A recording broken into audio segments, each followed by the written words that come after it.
Bismillahirrahmanirrahim. Sabbaha lillahi ma fis samawati wal ardi wa huwal azizul hakim. Lahu mulkus samawati wal ardi yuhyi wa yumitu wa huwa ala kulli syai'in qadir. A'udzu billahi minasyaitonir rajim. Bismillahirrahmanirrahim.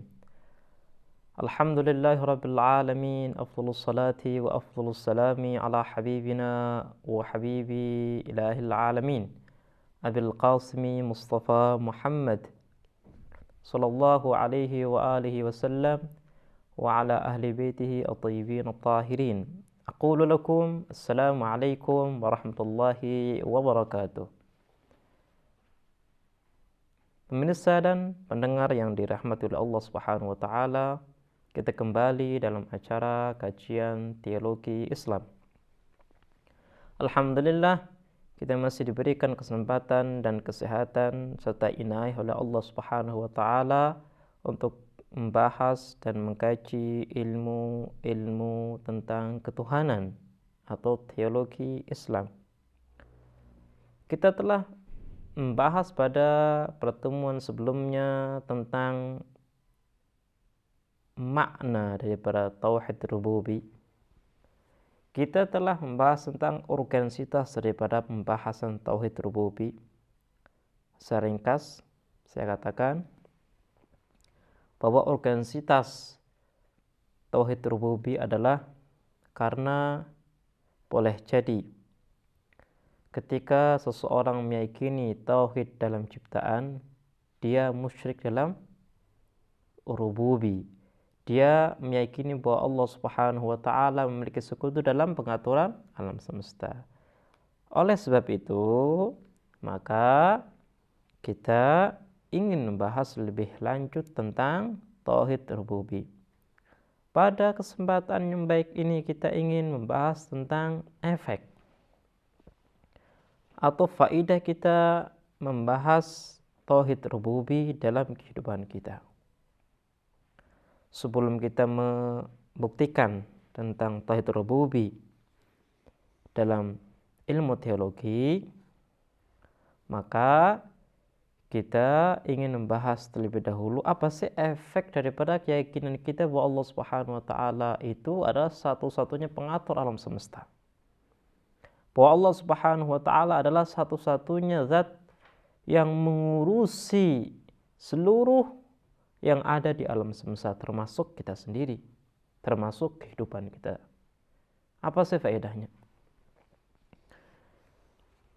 Saya akan mulai tentang pembahasan faedah daripada keyakinan akan tauhid rububi dalam kehidupan kita dengan menukil satu ayat Al-Quran yang mengatakan, A'udzu billahi minasyaitonir rajim. Bismillahirrahmanirrahim.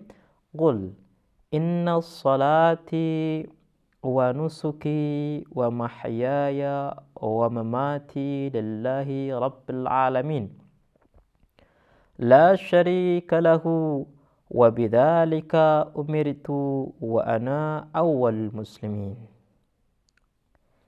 Ayat ini terdapat pada surah Al-An'am ayat 162 sampai 164. Allah Subhanahu wa taala berfirman, berkhitab kepada Rasulullah sallallahu alaihi wasallam, wahai nabiku, wahai hambaku, katakanlah, sesungguhnya salatku, ibadahku, hidupku dan matiku hanya untuk Allah Subhanahu wa taala, pengatur alam semesta. La syarika lahu. Allah Subhanahu wa taala tidak memiliki sekutu. Wa bidzalika umirtu wa ana awwalul muslimin. Dan aku diperintahkan untuk hal itu, yaitu untuk menyerahkan dan meyakini bahwa seluruh apa yang aku miliki adalah milik Allah Subhanahu wa taala. Apapun yang terjadi dalam diri saya itu atas kehendak Allah Subhanahu wa taala. Dengan itu saya bisa mengatakan ana awwalul muslimin. Jadi Allah Subhanahu wa taala setelah menjelaskan tentang penyerahan dan keyakinan bahwa seluruh apa yang ada dalam diri Rasulullah Shallallahu Alaihi Wasallam adalah milik Allah dan sesuai dengan pengaturan Allah Subhanahu Wa Taala. Kemudian Allah Subhanahu Wa Taala menyuruh Rasulullah untuk mengatakan wa ana awwalul muslimin, dan aku adalah orang yang pertama berserah diri kepada Allah Subhanahu Wa Taala. Jadi berserah diri tidak akan mungkin terwujud tanpa meyakini Allah Subhanahu wa taala adalah satu-satunya zat yang mengatur alam semesta. Dari ayat ini kita bisa memahami bahwa Allah Subhanahu wa taala ingin menjelaskan kepada kita tentang faidah daripada tauhid rububiyah. Kehidupan kita, rezeki kita, mati kita, kehidupan kita, anak-anak kita, pekerjaan kita, itu berkaitan dengan pengaturan.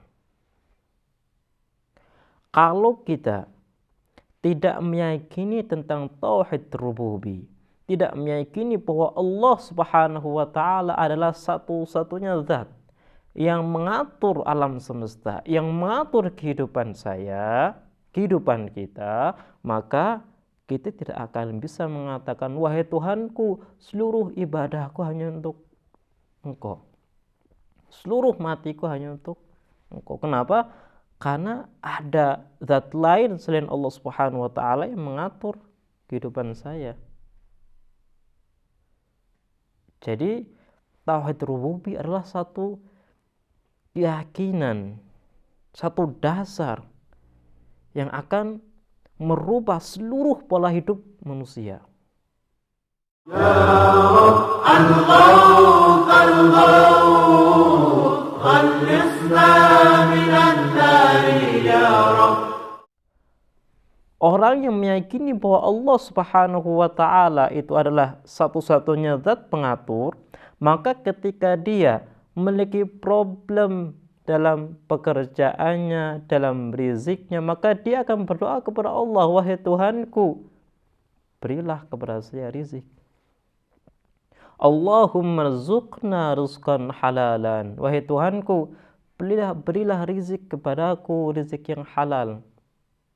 Ini akan terlontar, akan terucap dari lisan manusia tatkala dia meyakini bahwa Allah adalah satu-satunya zat yang mengatur kehidupannya, yang mengatur alam semesta.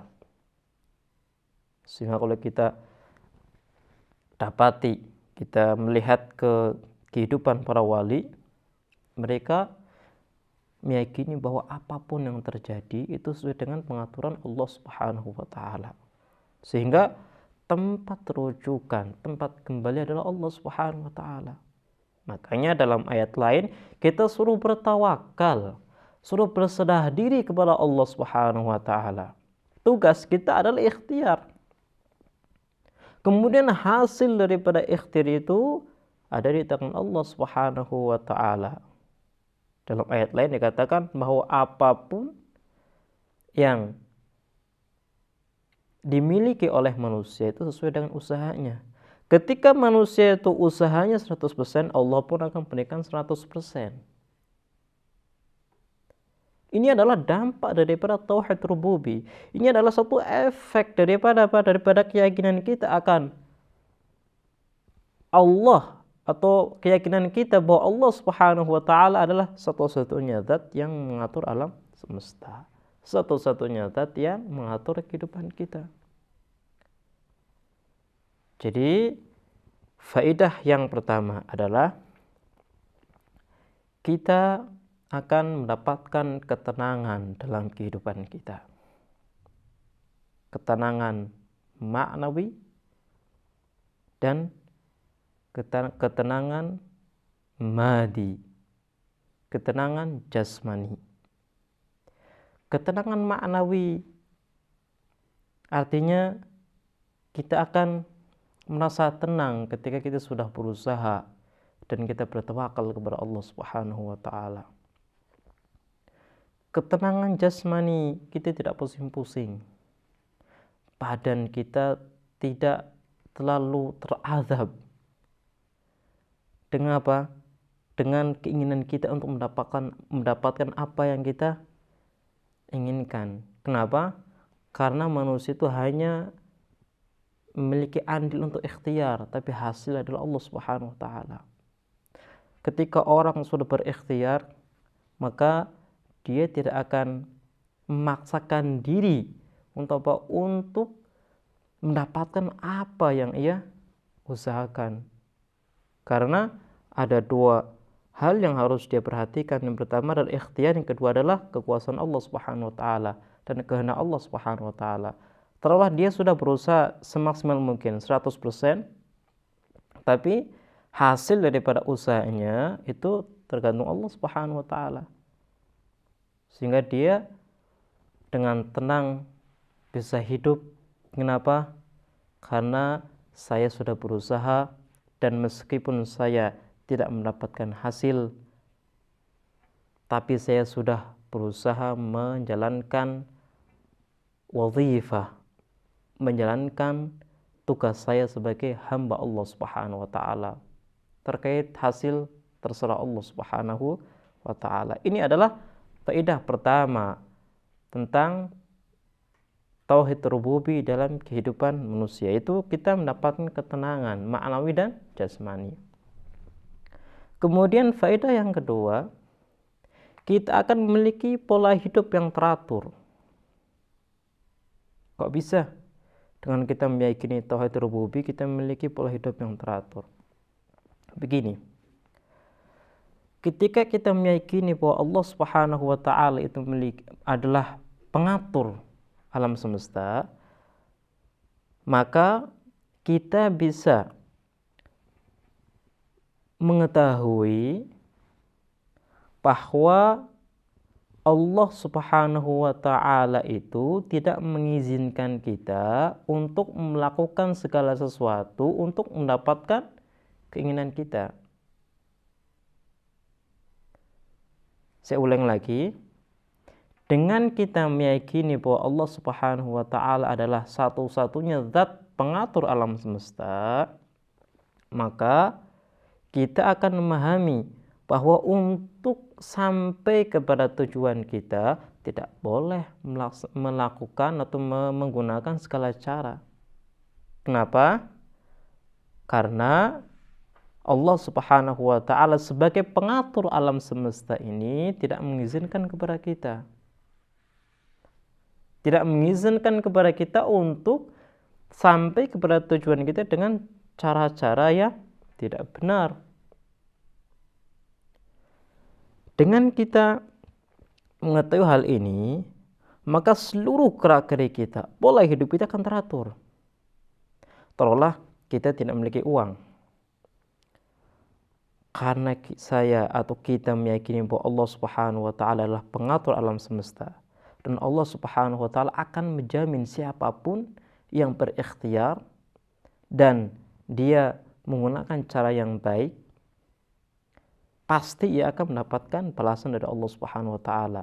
Kalau bukan balasan di dunia, maka balasan di akhirat. Maka dia akan dengan tenang dan yakin melaksanakan konsep-konsep yang memiliki muatan keadilan. Dia tidak akan mungkin berbuat zalim kepada yang lainnya.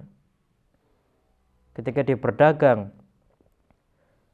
untuk mendapatkan keuntungan yang banyak, dia tidak akan mungkin menipu pembelinya. Berbeda dengan orang-orang yang tidak meyakini tentang tauhid rububiyah, yang tidak meyakini tentang keesaan Allah Subhanahu wa taala dalam mengatur alam semesta, dalam mengatur kehidupan manusia. Boleh jadi dia ketika mendapatkan kesulitan dalam dagangannya, dia akan lari kepada dukun, dia akan lari kepada jin, dan dia meyakini bahwa dukun atau jin adalah orang-orang yang bisa membantu dia. Ini kan satu hal yang sangat jelas yang bisa memberikan warna baru dalam kehidupan manusia. Orang yang meyakini tauhid rububiyah pasti dia akan berjalan secara konsisten dan kontinu di atas kebenaran. Kenapa? Karena yang mengatur alam semesta adalah Allah Subhanahu wa taala. Dan apapun yang kita inginkan itu dalam ruang lingkup aturan Allah Subhanahu wa taala. Ketika kita menjalankan perintah Allah, kita menjalankan apa yang diinginkan oleh Allah Subhanahu wa taala, maka pasti kita akan sampai kepada tujuan kita.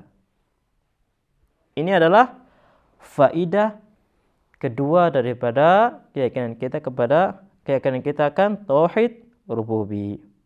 Dan yang ketiga, secara ringkas saya sebutkan bahwa ketika kita meyakini tauhid rububiyah, maka kita akan menyandang sifat hamba yang hakiki, hamba yang selalu bertawajuh, yang memiliki perhatian lebih kepada Allah Subhanahu wa taala dan menjadi orang yang mukmin hakiki. Ini adalah 3 faidah yang bisa kita pahami daripada tauhid rububiyah.